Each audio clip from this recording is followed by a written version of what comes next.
Vic Soto pinabulaanan ang isyong kumakalat ngayon tungkol sa kanila ni Maine Mendoza. Matatandaang nauna nang kumalat ang balitang hiwalayan ng mag-asawang Maine Mendoza at Arjo Atayde na ang naging dahilan daw ay ang pagkakaroon ni Arjo ng anak sa ibang babae. Samantala kasabay naman ng paghihiwalay nila ang pagsasipubliko ni Maine Mendoza ng kanyang pagbubuntis, subalit di umano'y hindi daw si Arjo ang ama.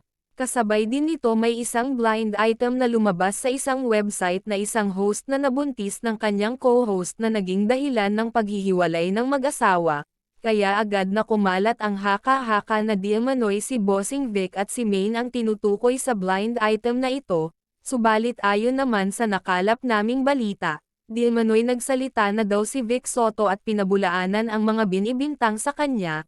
Hindi daw niya ito magagawa dahil anak na ang turing niya kay Maine Mendoza.